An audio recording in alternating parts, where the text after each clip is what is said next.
अस्सलाम वालेकुम दोस्तों, आज की इस वीडियो में हम देखेंगे क्या इंडिया पाकिस्तान को ग्रे लिस्ट में डलवा सकता है या फिर आईएमएफ से जो कर्जा लेना होता है उसकी किस्त को रुकवा सकता है, या फिर पाकिस्तान इंडिया को ग्रे लिस्ट में डलवा सकता है, या फिर इसने जो कर्जा लेना हो इंडिया ने उसकी किस्त को रुकवा सकता है।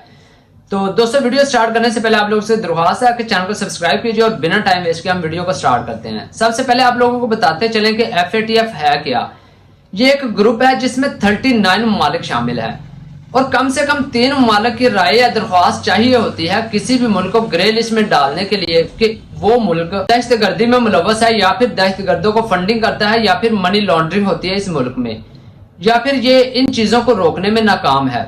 तो ये काम कोई भी कर सकता है, चाहे वो पाकिस्तान हो या इंडिया हो, लेकिन इंडिया को यहाँ पर थोड़ी सी फेवर हासिल है। वो ये है कि ये FATF का परमानेंट मेंबर है, जबकि पाकिस्तान आर्जी मेंबर था, जबकि इसका परमानेंट मेंबर नहीं है।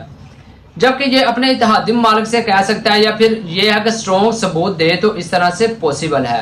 अगर कोई मुल्क ग्रे लिस्ट में चला जाए तो उसे नुकसान क्या होता है? उसे ये होता है कि कोई भी जो इंटरनेशनल इन्वेस्टर हैं वो फिर उस मुल्क में इन्वेस्ट नहीं करते, क्योंकि उन्हें पता होता है कि हमारा पैसा इस तरह से डूब सकता है। और इसी तरह से जो IMF से जो कर्ज लेना होता है, वैसे तो ये इस तरह से इंडिया या पाकिस्तान नहीं उसे रुकवा सकता, लेकिन ये है कि अगर कोई मुल्क ग्रे लिस्ट में चला जाए तो IMF की जो शराइत है वो फिर ज्यादा स्ट्रॉन्ग हो जाती हैं। उन्हें ये होता है कि हमारा पैसा डूब ना जाए, क्योंकि उन्होंने फिर अपने पैसे की किसी तरह से वसूली भी करनी होती है। तो इस तरह से वो उसके लिए शराइत जो होती हैं वो ज्यादा स्ट्रॉन्ग कर देती है।